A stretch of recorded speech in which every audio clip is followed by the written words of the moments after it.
Calculus 1 video lecture number 18 on linear approximations and differentials. So we've become pretty professional at finding equations of tangent lines to curves at a given point. And notice that the curve lies very close to its tangent line near the point of tangency. Notice right here, near the point of tangency where x is equal to a, y equals f of x, the blue curve is very close to the tangent line, the pink line that's drawn here. Almost indistinguishable in that little area. As you get further and further away, obviously the difference between them becomes greater. So why are we talking about this? Well, this observation is what we use for a method of finding approximate values of functions. The idea is that it might be pretty easy to calculate f of a for a function, but difficult or even impossible to compute nearby values. So what we do is we say, well, even though that tangent line isn't exactly equal to the function, we're going to use it as an approximation for the function because lines are just pretty much one of the easiest kinds of functions to work with, right? And so we're going to use the tangent line to help us approximate f of x. And this concept or process is called linear approximation. So below I have the equation for the tangent line, and it's nothing new. We've been finding equations of tangent lines for quite some time now, and instead of calling it, whatever the tangent line would be, y equals, we're just calling it L of x, representing that it's a linear approximation for f of x. So f of x is approximately equal to L of x. Where do we come up with this formula? It's just your point slope form rearranged. So anytime you write the equation of a line, you need two things, a slope and a point, correct? Well, the slope of this tangent line, L of x in this case, is equal to f prime of a, right? We take the derivative of the function, plug in the point of tangency a, and then you also need an ordered pair that the line goes through, in this case, a f of a.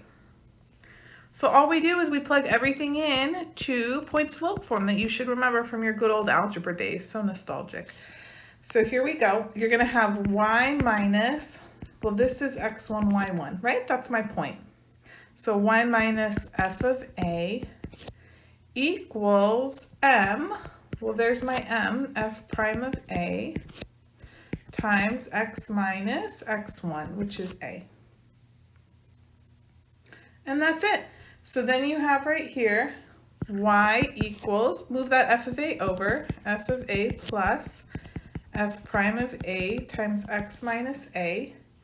And then now we say, well, this isn't any old line. It's not just some boring linear equation. It's actually a linear approximation. So let's jazz it up and call it L of x instead of y equals f of a plus f prime of a times x minus a. And since this is approximately equal to the function near the point of tangency, then we can say, well, f of x, however crazy of a function it might be, is approximately equal to L of x, which is equal to f of a plus f prime of a times x minus a. So you really don't have a new formula to learn. No, you don't. So don't worry. All you're doing is writing the equation of the tangent line when you're asked to find the linearization, and then you just replace y with L of x. That's literally all you do. Okay, so let's look at some examples. This is probably one of the most useful applications that you'll run into in calculus so far. So find the linearization L of x of the function f of x equals 2 over rad x squared minus 5 at a equals 3. So you guys, I want your brain to be able to translate the directions. This means the same thing as find the equation of the tangent line to the curve f of x at a equals 3. Okay, your brain needs to understand you're doing the exact same thing. It's just at the end, you replace y with L of x. That is it. Okay, so you think to yourself, I need a slope. Where do I get the slope from? From the derivative. Okay, I'm going to rewrite f of x first so it's in derivative-friendly format. So this is 2 times x squared minus 5 to the negative 1/2. So now let's go ahead, let's find that derivative. So f prime of x, I'm going to have to use the chain rule, so I have 2 times negative 1/2. Subtract 1 from the exponent, so now it's negative 3/2. Notice I left the parentheses blank because you don't touch a thing inside the parentheses. No, no, no. You leave it x squared minus 5, and then you use the chain rule now and multiply by the derivative of x squared minus 5, which is, yes, 2x. Very good. And then notice here, ooh, okay, so the 2 and the 1/2 cancel. I have a negative hanging out. So this is going to be negative 2x times x squared minus 5 to the negative 3/2. Okay, so this is negative 2x over x squared minus 5 to the 3/2. All right, so remember I'm after the slope. I need the slope. How do I get it? I have to plug in 3 for x. All right, so m is equal to f prime of 3. So I'll have negative 2 times 3 over 3 squared, that's 9 minus 5 to the 3/2.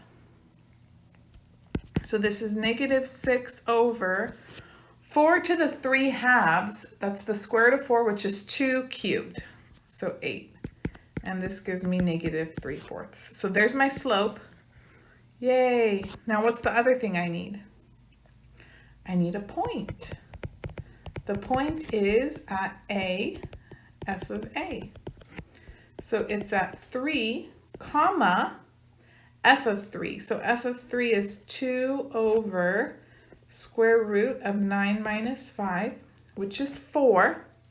Square root of 4 is 2, so the point is at 3, 1. Okay, now we're ready to roll. You could use your original point slope form. No one will be mad at you. Okay, but I'm going to go ahead and just use the linearization formula given up above. So it equals f of a plus f prime of a times x minus a. Okay, but if you're having a meltdown and it's too many formulas and you just want to go to y minus y1 equals m times x minus x1, and then at the end you replace y with L of x, I'm not going to be mad. Maybe your other instructors will, so just check with them, okay? All right, so that means L of x is equal to, f of 3 was 1, plus f prime of 3 is actually a negative 3/4 times x minus 3. So let's distribute. That's going to be negative 3/4 x plus 9 over 4 plus 1, so plus 13 over 4. Okay, so if I want to write it all nicely, I'll say f of x, which is equal to 2 over rad x squared minus 5, is approximately equal to L of x, and L of x is equal to negative 3/4 x plus 13 over 4. And this is a good approximation only near x equals 3. If you go far away from the point of tangency, the tangent line doesn't do such a good job of representing the function. So you need to stay near the point of tangency. Okay, how was that? Let's do another one. So find the linear approximation of g of x equals cube root of 1 plus x at a equals 0, and then use it to approximate the cube root of 0.95 and the cube root of 1.1. Ooh, how exciting. Okay, so g of x is equal to 1 plus x to the 1/3. And now I need to write the linearization, or same thing as the equation of the tangent line, at a equals 0. Okay, so let's get the derivative. So g prime of x, that's 1/3 times 1 plus x to the negative 2/3. So my slope is g prime of 0, so that's 1/3 times 1 plus 0. 1 to anything is just 1, so the slope is 1/3. And then I also need a point, yes? A, G of A. So it's going to be at 0, comma, cube root of 1 plus 0 is just 1. So there's my slope, there's my point, and let's put it all together. So L of x is going to equal G of 0 plus G prime of 0 times x minus 0. And so we have L of x equals G of 0 is 1 plus 1/3 times x minus 0, so just x. That's it. All right, now let's see here. They want us to approximate the cube root of 0.95 and the cube root of 1.1. Well, this linearization is used to approximate g of x. And remember, g of x is the cube root of 1 plus x. So if we want to find the cube root of 0.95, let's see, what would x have to be? Because this is going to equal the cube root of 1 plus x. X is not 0.95. No. 0.95 is equal to 1 plus x. So actually x is equal to negative 0.05. Okay, so what does that mean for us? Well, that means the cube root of 0.95 is approximately equal to L of negative 0.05, which is equal to 1 plus 1/3 times negative 0.05. Okay, so I substituted in negative 0.05 for x into the linearization, which is used to approximate g of x, and g of x is cube root of 1 plus x. And then this gives you 0.983 repeating. Okay, how accurate is this linearization? Well, if you punch it into your calculator,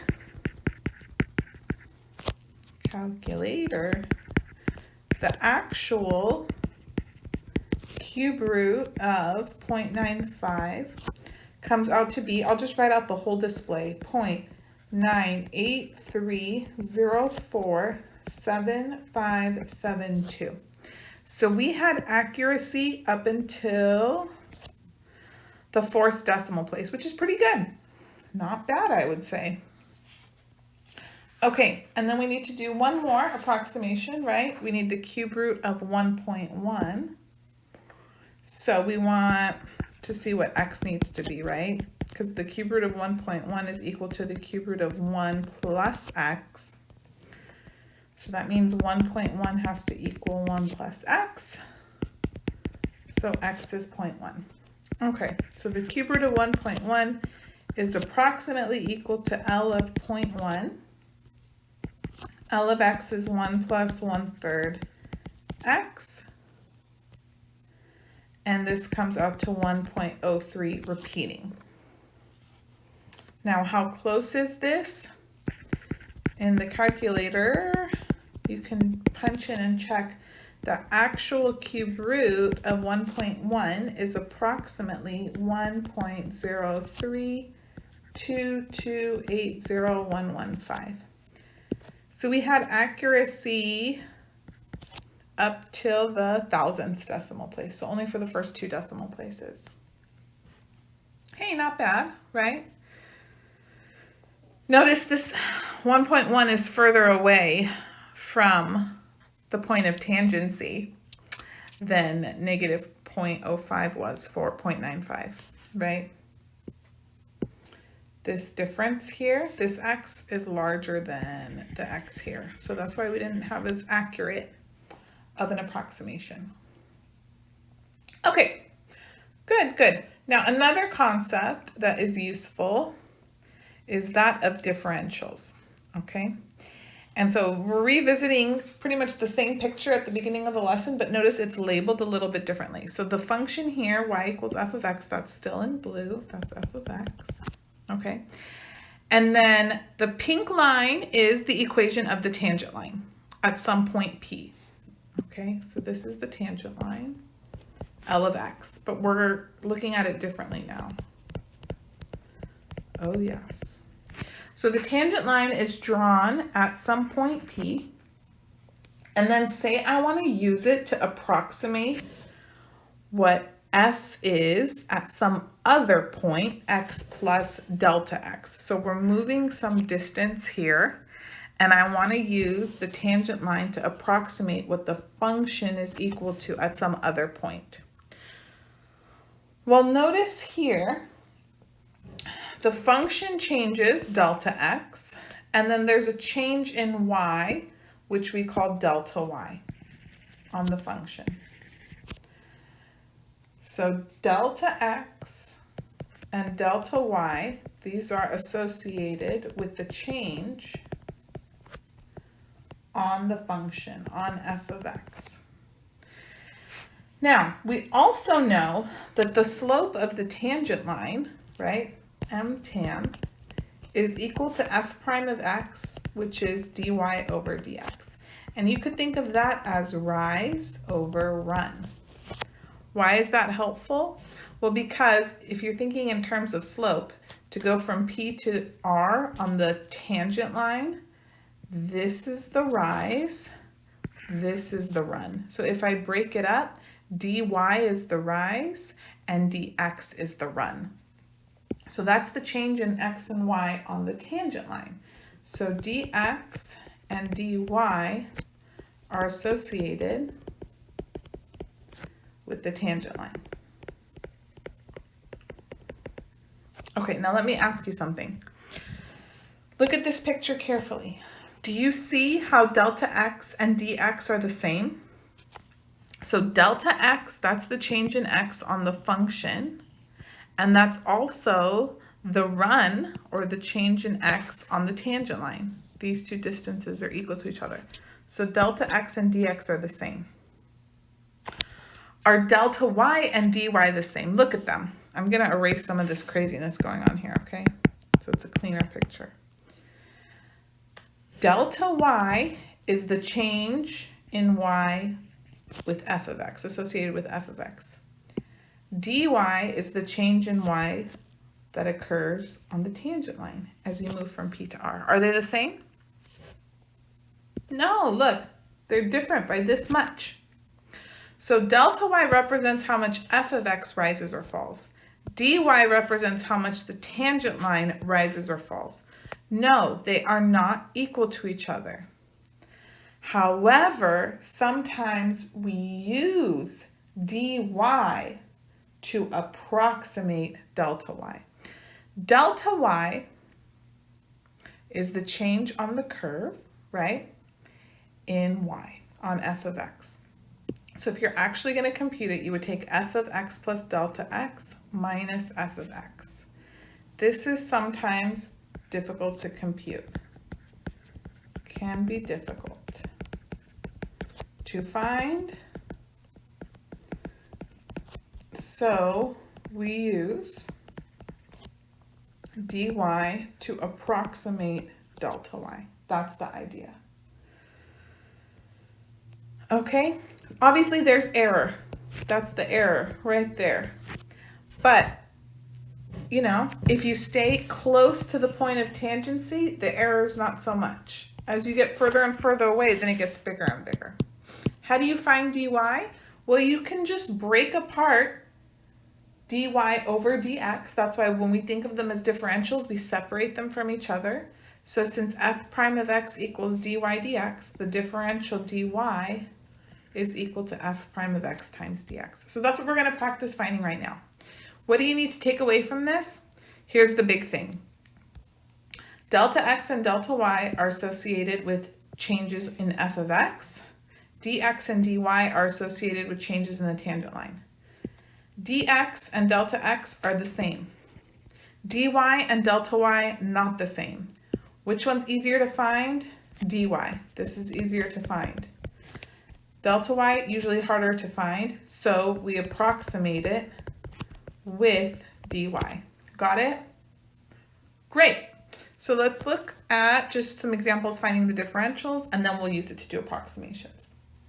So find the differential of y equals s over 1 plus 2s. So all you need to remember is dy equals f prime of s times ds. So instead of writing dy ds, you just move the ds over. Literally, that's it. So f prime of s, we're going to take the derivative of s over 1 plus 2s. So let's use the quotient rule. So we've got low d high minus high d low over low low. And then you've got that ds hanging out there. That's it, literally. Nothing too wild. So dy equals, let's clean up the numerator. Notice this is 1 plus 2s minus 2s, right? So the 2s is going to cancel, and I just have 1 over 1 plus 2s squared ds. So nice. Okay, let's look at another example. Y equals rad 1 plus natural log of z. So dy equals, take the derivative. So derivative of radical something is 1 over 2. Radical of the something, and then you use the chain rule, multiply by the derivative of 1 plus ln of z. That's going to be 0 plus 1 over z times dz, right, for the differential.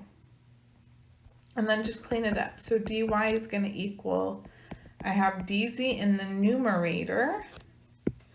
This z and the 2 can go in the denominator in front of the radical. So put 2z there, and then rad 1 plus ln of z. Okay, good. Now it's a good time to probably start crossing your z's so that you can distinguish them from 2's. Okay, it's going to come up quite often in your math career, so you might as well start now.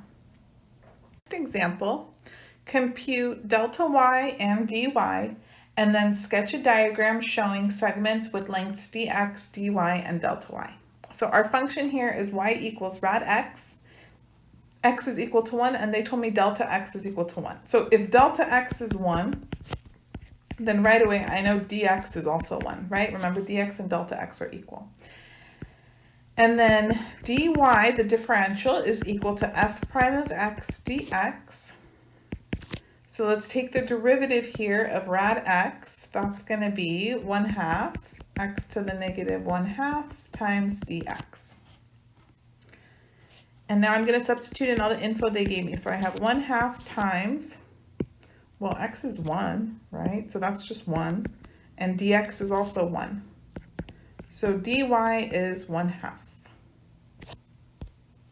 Okay, not bad, huh? And then now we need to find delta y, and then just draw a graph. So delta y is f of x plus delta x minus f of x. So f of x plus delta x, that's f of 1 plus 1 minus f of 1. And here they told me y is rad x, so that's going to equal rad 2 minus rad 1, which is about 0.414. Okay, looks good. So now we're going to sketch a diagram showing y equals rad x, the tangent line, and dx, dy, delta y, delta x. So let's just put it in the first quadrant really nice and zoomed in, because all the action is happening at 1. So we don't need to do anything too wild with our graph. We're going to label it though, of course we are. We got your x-axis, you got your y-axis. Let me see if I can get this nice and straight. There we go. I'll say this is 1, 1, 2, 3. Okay. So f of x is rad x. That's going to go through 0, 0, 1, 1, and then 2, 1.414. So here's f of x.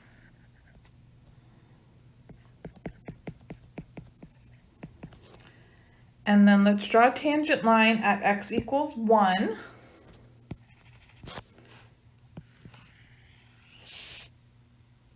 There we go. That's my tangent line. Okay, so delta x in this problem, let me list out everything. So we have delta x, which is 1, dx is 1, delta y was 0.414, and dy was 1/2. Okay? So dx and dy go with changes on the tangent line, and delta x and delta y are changes on the actual function from one point to another. So since delta x is 1, that means starting from 1 to 2 is the distance, right, that delta x covers. And then now I'm going to look here at the tangent line. And notice dx, the run, is the same. It's also equal to 1. Okay. Now, the change here on the curve from the original point at x equals 1 on f of x, this is delta y. That's my 0.414. But if you'll notice here, this change is larger up to the pink line here. That's dy, which we found to be 1/2, 0.5. And can you see how it's bigger, right? So it's not exact, dy is not exactly equal to delta y, but it's close if you stay near the point of tangency. So we have some error, but not a ton. Okay, that's it. That's all you had to show in the diagram. Not so bad, right? Good. Let's look at one more example. It says use a linear approximation or differentials to approximate e to the negative 0.015. So I'll show you both ways, and you can just do whatever you like better if you're asked such a question. Okay, so here we go. F of x.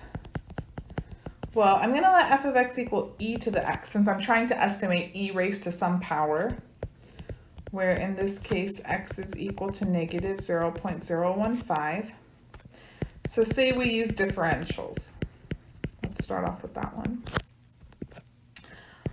Well, we got to pick a point near negative 0.015 that I could use as my initial point that I am easily able to compute. So let's just use x equals 0, right? That's close enough. And e to the 0 is easy to find.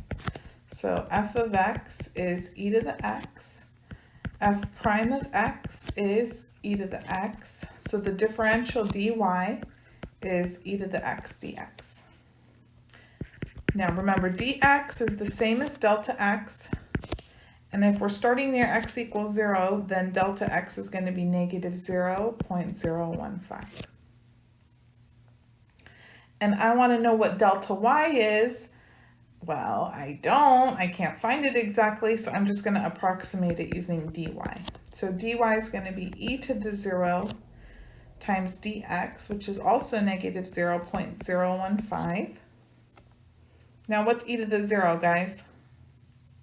1. So this is just negative 0.015. Okay, so what does that mean for us? So e to the negative 0.015, that's equal to e to the 0. That's the starting point, right? That's where, basically think about it like that's where I drew my tangent line. That's the starting point, plus some change in y. Well, remember, this one is too hard to find. So this is going to be approximately equal to e to the 0 plus dy instead. We use this to approximate delta y. So e to the 0, that's 1. dy, we have it up above. It's negative 0.015. So this is 1 minus 0.015, which is 0.985. That's one way. Other way is you could use linear approximation, which we've done already, but I'll show you how it works in this example. So for linear approximation, you need to find L of x. Okay, I need to find L of x to represent my function. In this case, my function is e to the x. So we need to find L of x at a equals 0.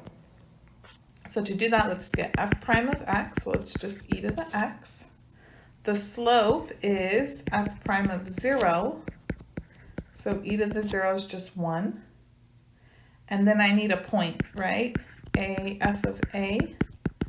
Well, that's going to be 0, e to the 0. So 0, 1. Oh, these numbers are working out so nicely, right? It's like a dream come true. So L of x, do you remember the formula? It's f of a plus f prime of a times x minus a. It's just point slope form, guys. That's all it is. Which means L of x is going to equal, where's f of a? 1 plus 1, that's f prime of 0 times x minus 0. Oh, so L of x is 1 plus x. How sweet. What a nice little function. All right, so e to the negative 0.015 is approximately equal to L of negative 0.015. And then I can just substitute that in for x. So I have 1 plus negative 0.015. And we get the same answer, obviously, 0.985. So either approach works. It's kind of up to you. You know what I like better about linearization is you have L of x. So if you're ever asked to find more values, like e to the positive 0.2, or if they want some other value, then you can just keep using that same L of x. Where if you do differentials, then you know you have to start all over. Just one observation. So that concludes the lesson. You're going to revisit this idea in Calculus 3, and it also has so many useful applications if you go into more applied math. So just keep it on the back burner for sure. Don't forget to give the video a thumbs up and subscribe, please, if you haven't already.